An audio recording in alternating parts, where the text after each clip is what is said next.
वितरित केल्याप्रमाणे. अध्यक्ष महोदय, अनेक योजना आपण महिलांसाठी सक्षमीकरणासाठी आणतो आहोत, पण पुरोगामी महाराष्ट्रात या योजना कुठेतरी फसल्यासारख्या दिसत आहेत. महाराष्ट्रातल्या अनेक जिल्ह्यांमधला स्त्री जन्माचा दर, बालिकांचा दर हा कमी होत आहे. नाव वाढवता येईल का कुणाचं? किंबहुना अनेक ठिकाणी हे रॅकेट पकडलं गेलं आहे की गर्भलिंग चाचणी करून जर फिमेल फोटेस असेल तर ते पोटातच मारून टाकायचं. याच्यावरती फार गंभीर कारवाई होताना किंवा त्याची चाचणी होताना काही दिसत नाही. तेव्हा अध्यक्ष महोदय, माझा प्रश्न असा आहे की हे सगळं होत असताना राज्य सरकार कुठली भूमिका घेणार आहे, काय भूमिका घेणार आहे? जर हे दर असे कमी व्हायला लागले तर समाजामधली जी डिस्क्रिपन्सी आहे ती वाढत जाईल, भिन्नता वाढत जाईल आणि स्त्रियांचं ते पारंपरिक एक अवमूल्यन या समाजामध्ये करण्याची पद्धती आहे त्याला जोर पुरोगामी महाराष्ट्रामध्ये मिळतोय असं चित्र तयार होईल. त्यामुळे गेल्या काही वर्षामध्ये समोरच्या बाजूला तुमची सत्ता आल्यापासनं हा दर कमी होते, लक्षात घ्या. हे चांगलं नाही आहे. अरे असं कसं? म्हणजे तुमची विचारधारा कशी स्त्रीविरोधी आहे हे त्याच्यातनं स्पष्ट होतं. अरे असं कसं नाही?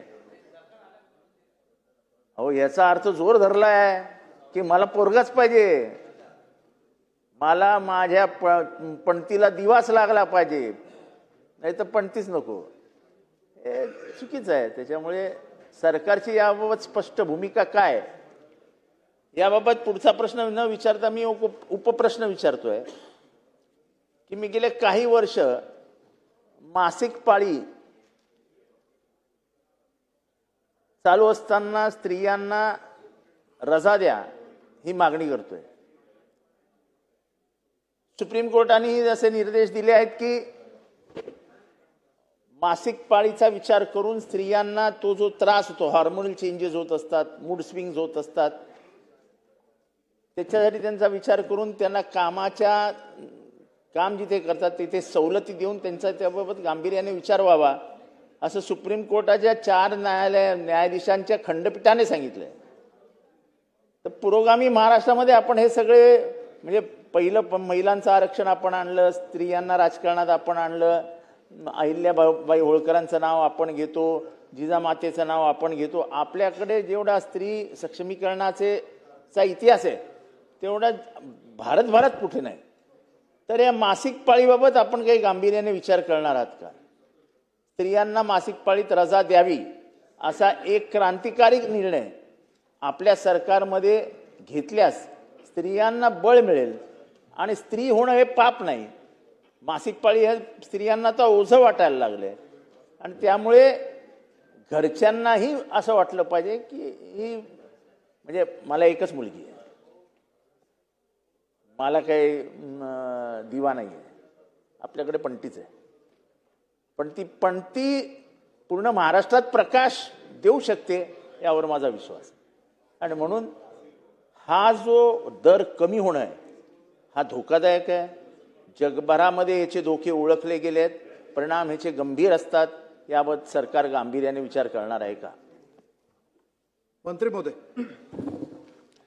अध्यक्ष महोदय, सन्माननीय सदस्य जितेंद्रजी आवड साहेबांनी एक अतिशय महत्त्वाच्या प्रश्नावरती या ठिकाणी लक्षवेधी मांडलेली आहे.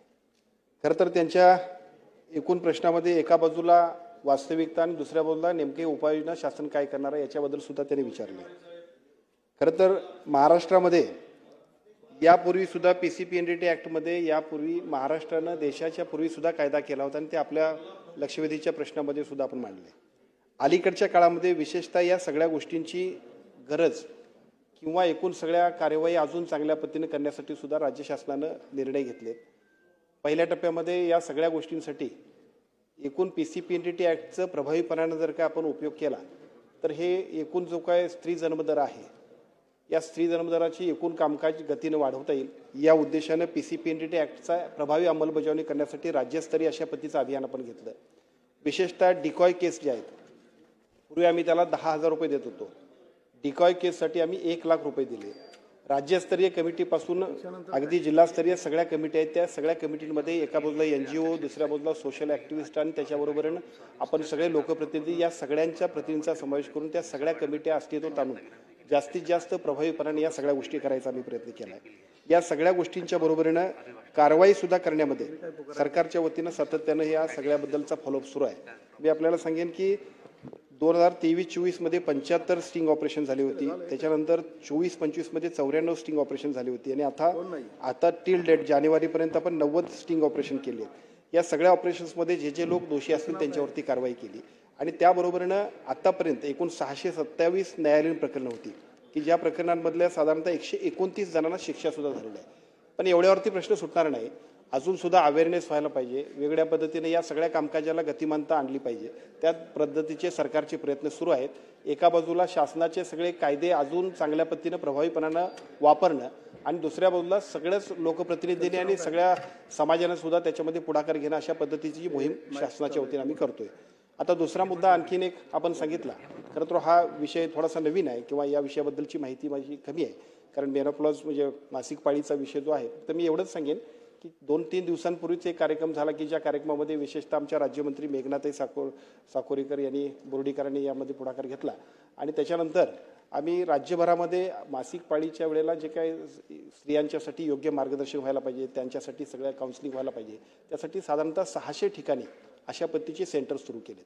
या सेंटर्सच्या माध्यमातून त्यांच्यामध्ये अनावश्यक असणारी भीती किंवा त्याविषयी असणारं अज्ञान या सगळ्या गोष्टींच्या बद्दलची स्पष्टता आमच्या सर्व सार्वजनिक आरोग्य विभागाच्या सगळ्या डॉक्टरांच्या माध्यमातून होते.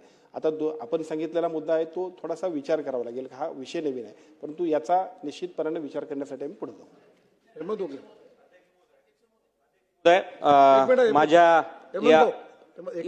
साहेब माझा याच्यामध्ये आहे ना.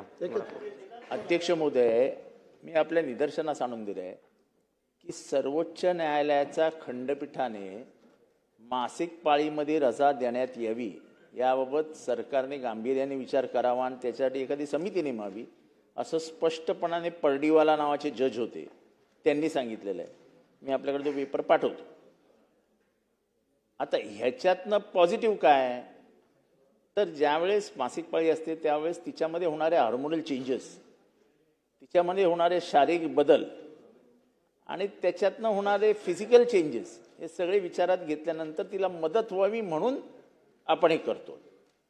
आणि त्याच्यामुळे आपण हा जर निर्णय घेतला, भारतातला पहिला निर्णय असेल तो, त्यामुळे ह्याच्यात आपण गांभीर्याने विचार करून एखादी समिती नेमून याबाबत पुढचा निर्णय पुढच्या अधिवेशनापर्यंत येऊ शकतो का, याचं काही उत्तर आपण या ठिकाणी देऊ शकाल का? मंत्री महोदय. अध्यक्ष महोदय, सन्मान्य सदस्यांनी सांगितल्याप्रमाणे सर्वोच्च न्यायालयाचा जो निकाल असेल आणि त्या निकालाच्या पद्धतीने एक समिती आम्ही नेमू आणि निश्चितपणाने त्याच्यात जर आपल्याला काय चांगल्या पद्धतीने काम करता येईल तर ते आपण करू.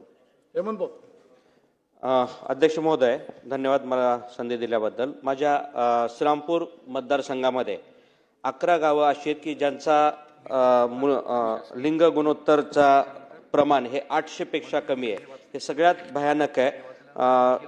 जे 11 जी बाधित गाव आहेत त्याच्यामध्ये 212 मुले आणि 117 मुली या मागच्या वर्षामध्ये जन्माला आलेल्या आहेत. आपण बेटी बचाव बेटी पढाव असं एक सुंदर सरकारचं स्लोगन आहे, परंतु हे जे सध्याला चाललेलं आहे मुलींचं भ्रूण हत्या ही अतिशय गंभीर झालेली आहे. माझी आपल्या माध्यमातून शासनाला विनंती असेल की ही जी माझ्या श्रीरामपूर मतदारसंघातली 11 गाव आहेत त्या संदर्भात मी पूर्ण डिटेल आपल्याला देतो. तर त्या 11 गावामध्ये आणि आसपासच्याही गावामध्ये पूर्णपणे जनजागृती करण्याचा एक प्रयत्न झाला पाहिजेत आणि ज्यांनी कोणी बेकायदेशीरपणे गर्भलिंग निदान चाचण्या करून यांचा स्त्री भ्रूण हत्या केलेली आहे यांच्यावरती कठोरात कठोर कारवाई व्हावी. धन्यवाद अध्यक्ष महोदय. मंत्री महोदय. अध्यक्ष महोदय, सन्मान्य सदस्यांनी जो प्रश्न विचारला आहे, खरं तर एकूणच आपल्याकडे जिल्ह्यातल्या सगळ्या 36 जिल्ह्यांमध्ये एकूण सगळा महाराष्ट्र राज्याचा सध्याचा दर जो आहे तो 913 आहे आणि मला असं वाटतं की आपल्या जिल्ह्यामध्ये जर त्याच्या किंवा आपल्या मतदारसंघामध्ये जर कमी असेल तर माझी विनंती आहे की एका बाजूला आपण कायद्यांचा प्रभावी पद्धतीची अंमलबजावणी करण्यासाठी सरकारच्या वतीनं प्रयत्न करतोय, पण एका बाजूला सरकार आणि दुसऱ्या बाजूला लोकप्रतिनिधी सगळ्यांनीच याच्यावरती काम केलं पाहिजे, कारण हा खूप मोठी सामाजिक समस्या आहे आणि कायदे इतके कडक आहेत की ज्या सगळ्या कडक कायद्यांचा फक्त अंमलबजावणी प्रत्यक्ष करणं गरजेचं आहे. आमच्या तिथल्या जिल्ह्याच्या सगळ्या यंत्रणेला मी सूचना देतो आणि आपण सांगितलेल्या संपूर्ण यंत्रणेची परत एकदा फेरतपासणी आम्ही करून जर याच्यामध्ये दोषी कोण आढळत असतील तर त्यांच्यावरती कडक कारवाई आम्ही करू. बाबासाहेब. खूप गंभीर प्रश्नावरती आपण चर्चा करतोय.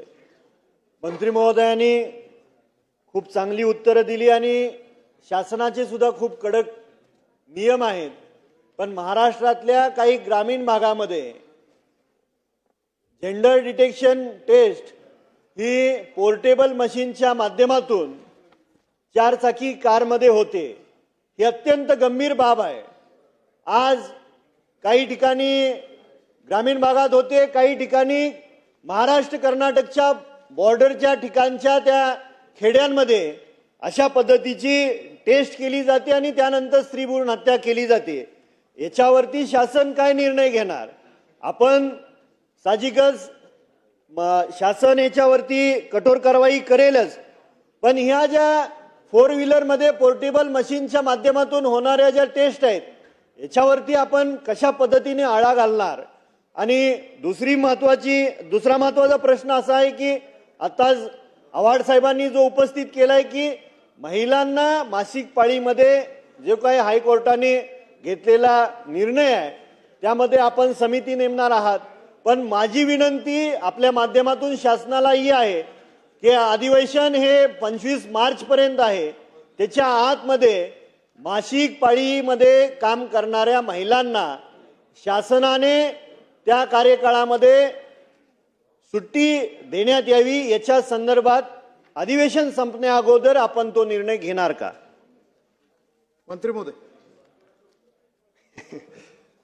अध्यक्ष महोदय, सन्मान्य सदस्य बाबासाहेब देशमुख साहेबांनी 2 प्रश्न विचारले. त्यातला एका प्रश्नामध्ये विशेषतः कर्नाटकचा भाग असेल किंवा जिथं पलीकडच्या राज्यात असेल तर अशा ठिकाणी सुद्धा पोर्टेबल या सगळ्या मशिनरीचा वापर केला जातो आणि एक अतिशय चुकीच्या पद्धतीची प्रथा म्हणता येणार नाही, एक अतिशय चुकीच्या पद्धतीचं कृत्य केलं जाते.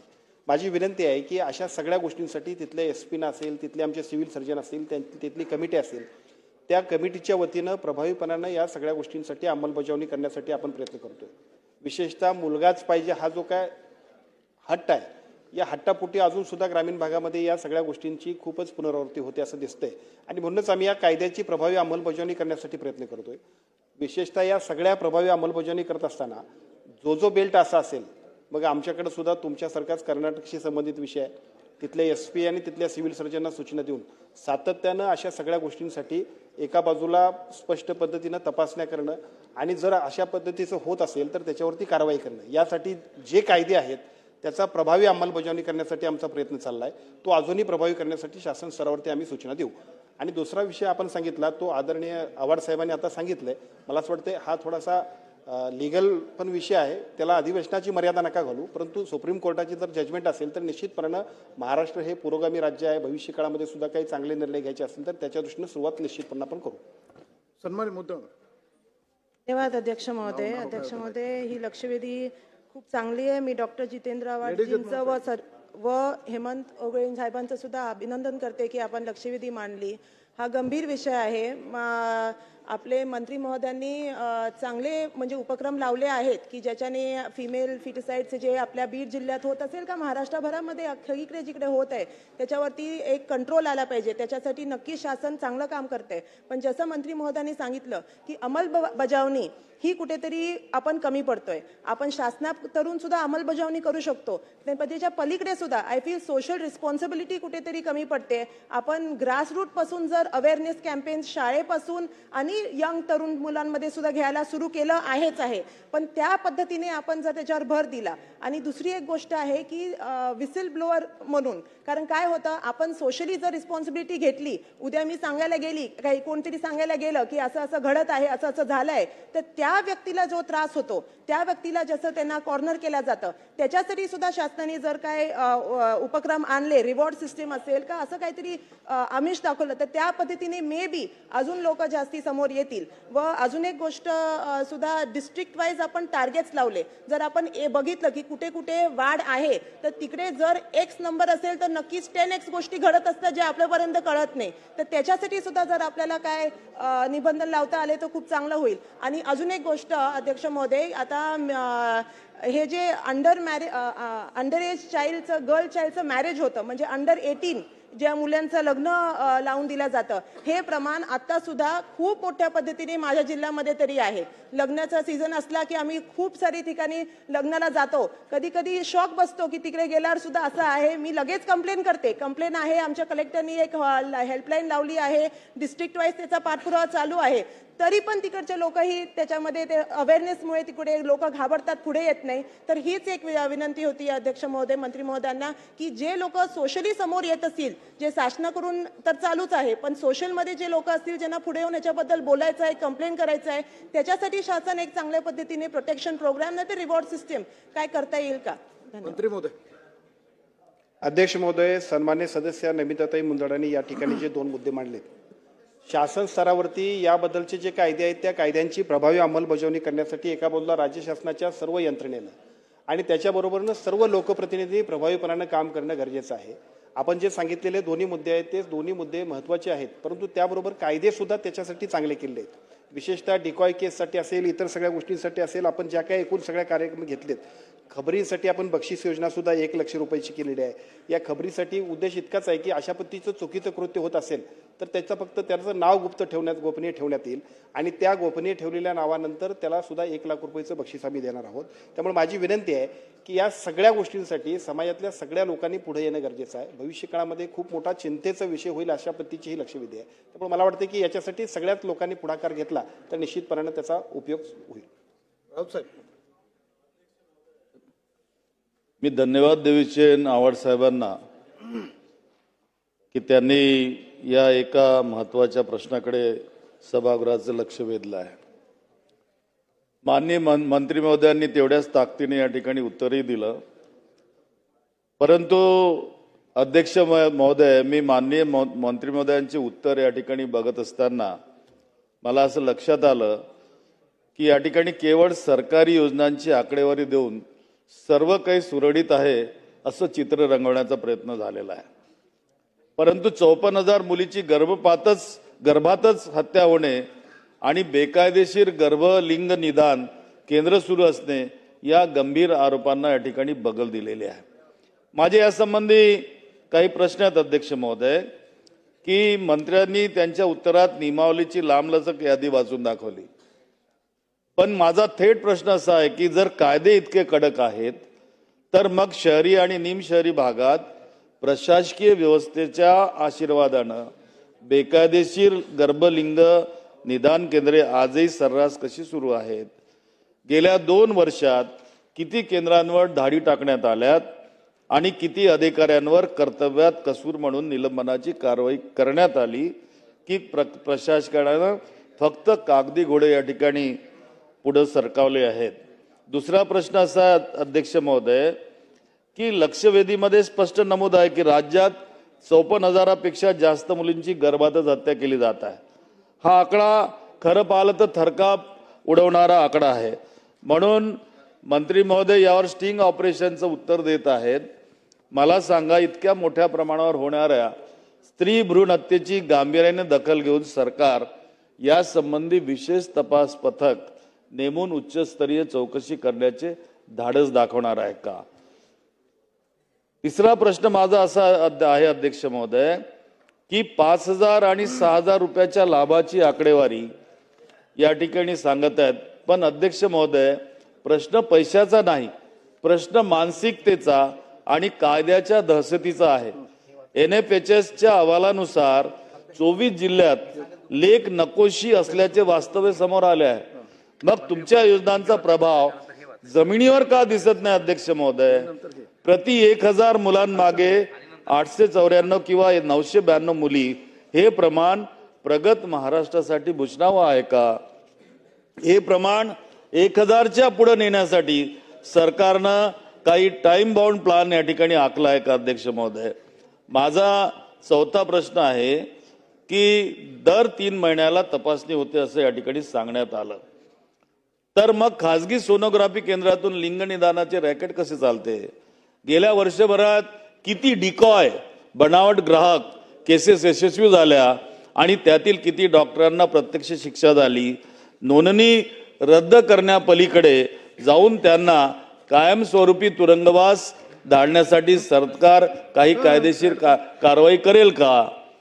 आणि शेवटचा प्रश्न माझा असा आहे अध्यक्ष महोदय, की सामाजिक संघटनांनी 11 फेब्रुवारी 2026 रोजी निवेदन दिलेले होते, पण मंत्री महोदयांनी उत्तराच्या शेवटी असे म्हटले आहे की दुर्लक्ष व दिरंगाई झालेली नाही. जर दिरंगाई झाली नाही तर मग या निवेदनावर आजपर्यंत कोणती ठोस कृती केली गेली याचे उत्तर अजून प्राप्त झाले नाही. त्यामुळं या सर्व बाबतीमध्ये अध्यक्ष महोदय मला आश्वासन हवं आहे की पुढील 15 दिवसात अशा बेकायदेशीर केंद्रांवर विशेष मोहीम राबवून त्याचा पर्दाफाश केला जाईल का आणि दोषी अधिकाऱ्यांवर कडक कारवाई केली जाईल का याचं उत्तर मला या ठिकाणी हवं आहे अध्यक्ष महोदय. मंत्री महोदय. अध्यक्ष महोदय, सन्मान्य ज्येष्ठ सदस्य नितीनजी राऊत साहेबांनी प्रश्न विचारलेत. या तिन्ही चारही प्रश्नांमध्ये सगळ्यात महत्त्वाचा त्यांचा आक्षेप आहे की सरकारच्या यंत्रणेनं कायदा केलाय परंतु त्याची प्रभावी अंमलबजावणी केली काय. तर पहिला मुद्दा असा आहे की या सगळ्या गोष्टींमध्ये ज्या पद्धतीचा पहिला आपण सूत्र सांगितलं की महाराष्ट्रासारख्या प्रगत राज्यामध्ये आत्तासुद्धा जी काही एकूण आकडेवारी आहे ती चिंताजनक आहे. मी आपल्याला सांगेन की ज्या पद्धतीचा या प्रश्नातलं एकूण प्रश्न होता त्याच्यामध्ये ज्या पद्धतीने युनायटेड नेशन्स पॉप्युलेशन फंड्स हा जो सर्वे केला होता तो साधारणतः जुलै 2015पर्यंतचा होता. 2002 ते 12पर्यंतचा हा सर्वे होता आणि तो 2015ला प्रकाशित झाला होता. हा ऑथेंटिक डाटा नाही आहे. याच्यामध्ये अजूनसुद्धा जी काय म्हणजे हे काय राज्य शासनानं केंद्र शासनानं अधिकृतरित्या अशा पद्धतीने केलेली सर्वे नाही. मी आपल्याला सांगतो की राष्ट्रीय कुटुंब आणि आरोग्य सर्वेक्षणाचा 5वा अहवाल जो 1920चा आहे त्या अहवालामध्ये आपल्याला साधारणतः आपलं जे काय एकूण प्रमाण आहे ते 913 आहे. यातले काही जिल्हे आहेत की जे खरोखरच कौतुक करण्यासारखे आहेत. मुद्दा मी वाचून दाखवेन. लातूरला हे प्रमाण जे आहे ते 1265 आहे, वर्ध्याला हे 1173 आहे, गडचिरोलीसारख्या जिल्ह्यामध्ये सुद्धा 1093 आहे, गोंदियामध्ये 1050 आहे, उस्मानाबादमध्ये 1050 आहे. म्हणजे बरेचसे हजाराच्या वर ऑलरेडी आपण आपल्या जिल्हे आहेत. काही जिल्ह्यांमध्ये मात्र काम करणं खूपच काळजीनं आणि जबाबदारीनं करणं गरजेचं आहे. एका बाजूला राज्य सरकार आणि दुसऱ्या बाजूला आम्ही हे सगळं जबाबदारीनं करण्यासाठी हे सगळं काम प्रभावीपणे करण्यासाठी सर्वे सूचना तिथल्या अधिकाऱ्यांच्या बरोबरचं मॉनिटरिंग आम्ही करू आणि त्या पद्धतीचे रिझल्ट्स की जिथं आपल्याला काम करणं गरजेचं आहे ते सगळं निश्चितपणे करू. दुसरं आपण सांगितलं की एकूण या सगळ्या कामकाजामध्ये किती लोकांवरती कारवाई झाली किंवा कारवाई झाली का फक्त एक प्रक्रिया पार पाडली गेली. मी मगाशी सुद्धा उत्तरात सांगितलं होतं जानेवारी 2026 पर्यंत 627 न्यायालयीन प्रकरणं जी होती त्यातल्या 129 जणांना शिक्षा झालेली आहे.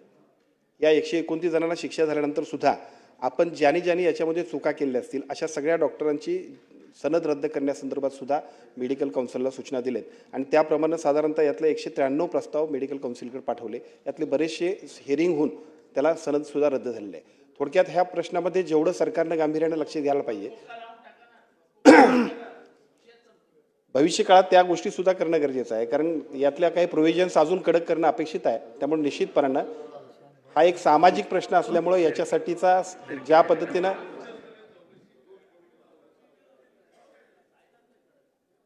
PCPNDT ऍक्ट आणि बाकीचा आता ART ऍक्ट हे जे काही सगळे ऍक्ट आहेत या ऍक्टबद्दल राज्य शासनाच्या वतीनं आपण एका बाजूला दर 3 महिन्याला याच्यावरती आपण सगळेजण तिथं प्रत्यक्ष त्या सगळ्याची तपासणी आपण करतोय आणि त्या तपासणीमध्ये जे दोषी आढळतील त्याच्यावरती कारवाई करतोय. तरीसुद्धा राज्यभरातल्या एकूण सगळ्या यंत्रणेमध्ये सुद्धा जितका प्रभावीपणाने हे काम व्हायला पाहिजे त्यासाठी संपूर्ण राज्यामध्ये तपासणीची एक धडक मोहीम आम्ही घेऊ. अध्यक्ष महोदय, ह्याच्यात सर्वात महत्वाचं आहे म्हणजे भीती.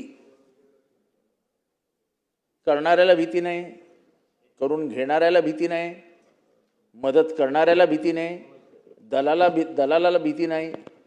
जोपर्यंत याची भीती बसत नाही की आपण हे करतोय हे चूक आहे सामाजिकदृष्ट्या वगैरे वगैरे वगैरे सगळं सोडून द्या, पण जे करतोय ते चुकच आहे तोपर्यंत काही होणार नाही. आता हे जे तुम्ही कायदे सांगताय ते कायदे त्याच्यातनं ते मुंडे कसे सुटतात, ते बीडमधलं जे प्रकरण आहे सर्वात जास्त जिथे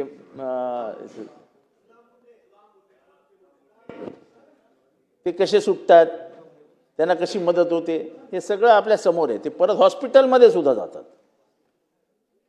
तेव्हा आजच्या तारखेला भीती वाटणारा कायदा कुठला आहे? मकोका. आणि ऑर्गनाइज्ड क्राईम आहे ना. त्यात नर्स आहे, डॉक्टर आहे, अनेस्थेसिस्ट आहेत, अनेक जण इन्व्हॉल्ड आहेत.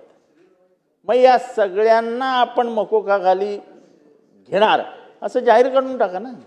विचार करतो, चौकशी समिती नेमतो, मुख्यमंत्र्यांशी चर्चा करतो, हे उत्तर नाही. महाराष्ट्राला अपेक्षित आहे की पुरोगामी महाराष्ट्रामध्ये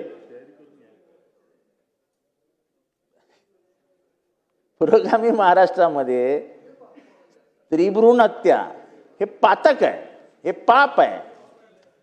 हे महाराष्ट्रामध्ये एक मेसेज तुम्ही द्या ना. तुम्हाला, आणि तुम्ही कोल्हापूरचे आहात हो, शाहू महाराजांच्या नगरीतल्या आहात. ज्या नगरीने महाराष्ट्राला पुरोगमित्व शिकवलं, ज्या नगरीने महाराष्ट्राला बाबासाहेब आंबेडकर दिले, ज्या नगरीने महाराष्ट्राला महिलांसाठी न्याय देण्याची प्रक्रिया सुरू केली, त्या नगरीचे आपण प्रतिनिधी आहात. तेव्हा मुख्यमंत्री, उपमुख्यमंत्री यांच्याशी बोलतो ना, जाहीर करा की ह्या गर्भलिंग चाचणीमध्ये जो कोणी सापडेल, ह्या स्त्री भ्रूण हत्यामध्ये जो कोणी सापडेल, त्याला मकोका लावणार. करा जाहीर. मंत्री महोदय, अजिबात इथे तिथे बघू नका, करा जाहीर. शाहू महाराजांचं नाव घ्या, आम्ही घोषणा देतो शाहू महाराजांच्या.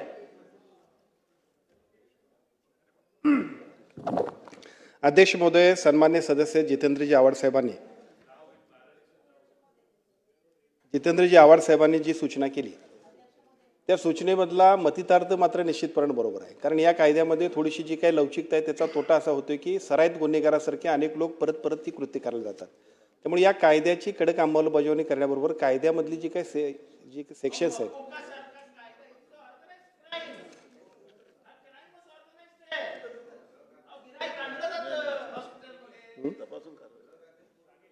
या कायद्याच्या मध्ये याच्यामध्ये जी काही सेक्शन्स आहेत त्या सेक्शन्समध्ये सुद्धा सुधारणा करणं. कारण शेवटी असं आहे,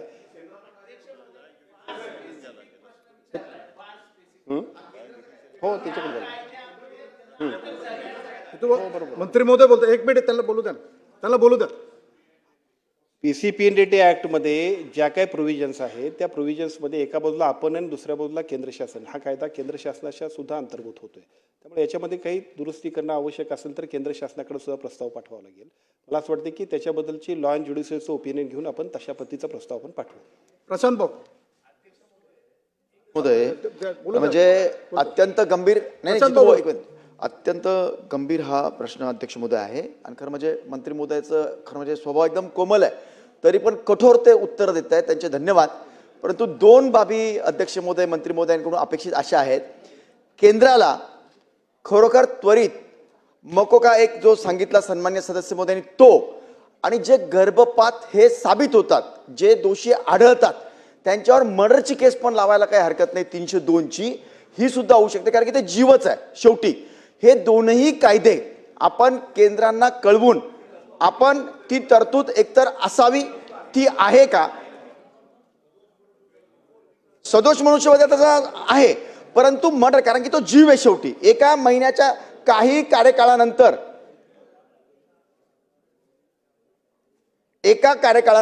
ते जीव तयार झालं असं आपल्या ह्याच्यामध्ये आहे. आणि तरी त्याचे गर्भपात होतात. तर गर्भलिंग निदान केल्यानंतर गर्भपात हे जे साबित होतात त्यांच्यावर तुम्ही 302चा कायदा हा लागू करणार का? म्हणजे ते सेक्शन त्याच्यामध्ये लागू करणार का? आणि नंबर 2, कित्येक सनदी काउन्सिलकडे पेंडिंग आहेत. आता मंत्री महोदयांनी उत्तरामध्ये सांगितलं की किती लोकांवर त्यांनी कारवाई केली, तरी शेकडो सनदी ह्या काउन्सिलकडे पेंडिंग आहेत. त्यांच्या सनदी रद्द करण्यात आलेल्या नाहीत. त्या सुद्धा अधिवेशन कार्यकाळाच्या आत त्या सनदी रद्द करणार का? मंत्री महोदय. अध्यक्ष महोदय, सन्मान्य सदस्य प्रशांतजी बंब साहेबांनी जे 2 मुद्दे मांडले त्यातला पहिला मुद्दा हा आव्हाड साहेबांनी जे सांगितलं त्याच्याशीच अनुषंग आहे. मला असं वाटतं की सभागृहातल्या सगळ्याच लोकांची त्याच्याबद्दलची एकूण भूमिका तेच असणार आहे.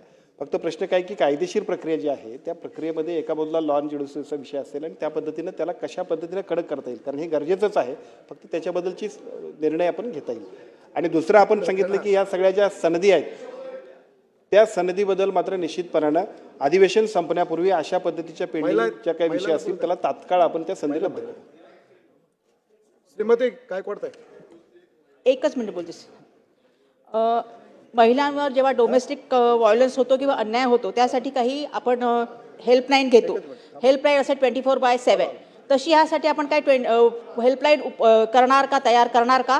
कारण महिलांना काही कंप्लेंट त्यांना कोणत्या महिलेवर हे जबरदस्तीने केलं जातं, तर त्यांना जर कंप्लेंट करायची असेल तर त्यासाठी काही आपण असे हेल्पलाईन उपलब्ध करून देणार का? आणि हा हेल्पलाईनचा नंबर सगळ्यांना इझिली अवेलेबल होईल असं काही प्रसारमाध्यमाद्वारे कळवणार का, ही मी विनंती करते. आणि जितेंद्र आव्हाड साहेबांनी जे सांगितलं आहे की महिलांना मासिक पाळीच्या दिवसामध्ये 4 दिवसामध्ये सुट्टी द्यावी, ह्याचं मी कौतुक करते. कारण ह्या दिवसामध्ये महिलांना, मला डॉक्टर आहे त्यामुळे मी सांगू इच्छिते की महिलांना आराम करण्याची खूप गरज असते. आणि जर ह्या काळामध्ये जर स्त्रियांना जर आपण सक्षम केलं तर होणारी भावी पिढी सुद्धा सक्षम होईल. आणि त्यासाठी हा निर्णय मंत्री साहेबांनी लवकरात लवकर घ्यावा ही विनंती करते. धन्यवाद. अध्यक्ष महोदय, सन्मान्य सदस्य ज्योतिताई गायकवाड यांनी जे काही मुद्दा मांडला, खरं तर याच्यासाठी आपल्याला एका बाजूला वेबसाईटवरती आपण तक्रार करू शकतोय. याच्यामध्ये टोल फ्री नंबर आहे की ज्या टोल फ्री नंबरमध्ये सुद्धा आपण करू शकतोय. आणि अनेक लोकांच्या तक्रारी सुद्धा त्याच्यावरती येत आहेत. मी आपल्याला सांगतो की आता या आमच्या टोल फ्री नंबरवरती जानेवारी 2026 अखेर 1175 तक्रारी प्राप्त झालेत. त्या 1175 तक्रारीपैकी 1160 तक्रारींचं संबंधित जिल्हा आणि महानगरपालिका समुचित प्राधिकरणाद्वारे निराकरण सुद्धा करण्यात आलं. फक्त मला असं म्हणायचं आहे की याच्याबद्दलची प्रसिद्धी, प्रचार आणि अजून चांगल्या पद्धतीची माहिती होणं अपेक्षित आहे. डिपार्टमेंटच्या वतीनं ती मोहीम सुद्धा आम्ही घेऊ. जास्तीत जास्त लोकांपर्यंत ह्या सगळ्या पोर्टलची माहिती देणं आणि तक्रारींचं जे काही एकूण प्रमाण आहे ते वाढवलं तर अजून चांगल्या पद्धतीनं काम करता येईल, ते करू. राठोड साहेब. अध्यक्ष महोदय, गर्भलिंग निदानाच्या विरोधामध्ये केंद्र सरकारचा कायदा PCPNDT, pre conceptional prenatal diagnostic techniques, हा कायदा 1996 मध्ये आला आणि 2003 मध्ये या कायद्याची अंमलबजावणी झाली. परंतु मंत्री महोदय थोडं लक्ष द्या. 2011-12 मध्ये जेव्हा बीडला प्रकरण झालं, डॉक्टर सुदाम मुंडे आणि सरस्वती मुंडे यांच्या हॉस्पिटलमध्ये त्या ठिकाणी मोठ्या प्रमाणामध्ये गर्भलिंग निदान झालं आणि बालकांचे त्या ठिकाणी त्यांचे सापळे सापडले. त्यानंतर पहिल्यांदा महाराष्ट्रामध्ये या कायद्यामध्ये आपण प्रशासनानं डॉक्टरावरती निर्बंध आणले. परंतु 10-12 वर्ष झाली आता असं वाटायला लागलंय मंत्री महोदय, अध्यक्ष महोदय, की हळूहळू प्रशासनाचा याच्या डॉक्टरावरचा अंकुश कमी झालेला आहे. याच्यामध्ये सगळ्यात मोठी गोष्ट ही आहे की डॉक्टरावर या कायद्याच्या अनुसार जी पर्यवेक्षकीय यंत्रणा आहे त्यांच्यावरती आपण जे वॉच ठेवतो, यासाठी फक्त जिल्हा लेवलला CS ऑफिसमध्ये फक्त एक व्यक्ती असते. डॉक्टर दररोज ऑनलाईन नोंदणी करतात की नाही याची ते फक्त पाहणी करतात. परंतु ॲक्च्युली ज्यांचं गर्भलिंग निदान होतं त्यांचं नाव रजिस्टरला लिहिलं जात नाही. या बाबी कधी उघडकीला येतात?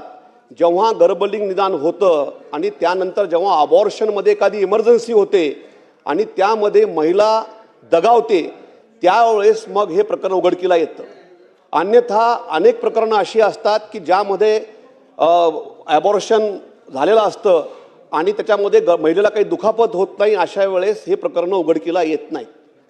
दुसरा विषय आहे की ज्या ठिकाणी महाराष्ट्राच्या जे काही आपल्या सीमावर्ती भाग आहे, दुसऱ्या राज्यामध्ये विशेषतः मध्य प्रदेश, तेलंगणा आणि कर्नाटक अशा राज्यामध्ये सीमावर्ती भागामध्ये ह्या महिला जातात आणि त्या ठिकाणी या कायद्याची अंमलबजावणी एवढी चोखपणे नाही आणि त्या ठिकाणी मोठ्या प्रमाणामध्ये गर्भलिंग निदान होतात आणि यांचे अबॉर्शन होतात. त्यामुळं माझं मंत्री महोदयांना या ठिकाणी एवढंच म्हणणं आहे की या कायद्याची अंमलबजावणी करण्यासाठी, प्रभावी अंमलबजावणी करण्यासाठी आपण याच्यावरची पर्यवेक्षकीय यंत्रणा जिल्ह्यावर आपण डॉक्टरावरती जे आपण त्याच्यावरती वॉच ठेवतो, ही यंत्रणा आपण अधिक सक्षम करणार का? आणि जे गर्भलिंग निदान सीमावर्ती भागामध्ये होतात त्यासाठी आपली उपाययोजना काय असणार आहे? अध्यक्ष महोदय, सन्मान्य सदस्यांनी आता जे प्रश्न विचारले, पहिल्या मुद्द्यामध्ये तरी जे काही एकूण आमच्या परमिशन देण्यापासून त्याच्यावरती मॉनिटरिंग करण्यामध्ये सुद्धा जी काही कायदेशीर प्रक्रिया दर 3 महिन्यानंतर या सगळ्या सेंटर्सना एका बाजूला ते चाललेल्या कामकाजाबद्दलची जी काही ऑब्जेक्शन्स आहेत त्या किंवा तिथलं काम चाललं ते बरोबर शासनाच्या नियमाप्रमाणे चाललं आहे का, ह्या सगळ्या गोष्टींची पाहणी आपण करतोय. पण तरीसुद्धा याच्यामध्ये अशा पद्धतीचं जर काही चुकीचं काम होत असेल तर त्याच्याबद्दल जी काय तिथली जिल्हा स्तरावरची आस्थापना आहे की ज्याच्यामध्ये अजून स्ट्रॉंग मॉनिटरिंग करायला पाहिजे, त्यासाठी एक बैठक आम्ही घेऊ आणि त्या बैठकीमध्ये या सगळ्याबद्दलची जी काय उपाययोजना करायला पाहिजे, तिथं स्टाफ असेल, तिथं काय आणखीन त्याला सुविधा द्यायला लागत असतील त्या करून या सगळ्या गोष्टींच्यावरती स्ट्रॉंग मॉनिटरिंग करण्यामध्ये आणि अशा चुकीच्या गोष्टी घडू नयेत यासाठी आम्ही निश्चितपणे काम करू. दुसरा आपण जे काही प्रश्न विचारला आहे तो दुसरा प्रश्न जो आहे तो सीमावर्ती भागामध्ये विशेषतः या सगळ्या प्रकाराची जे काही गांभीर्य आहे, खरं तर आम्ही जे काही ह्या सगळ्या दुरुस्त्या केल्या, डिकॉयला बक्षीस दिलं, खबऱ्याला बक्षीस दिलं, अजून कायदा प्रभावीपणे करतोय ते यासाठीच केलं. कारण दुर्दैवानं काय होतंय याच्यामध्ये ज्या कुटुंबातली घटना आहे तेच लोक त्याच्यामध्ये जातात. म्हणजे आपल्याला ह्या सगळ्यामधला सामाजिक जो काय अवेअरनेस आहे तो खूप महत्त्वाचा आहे.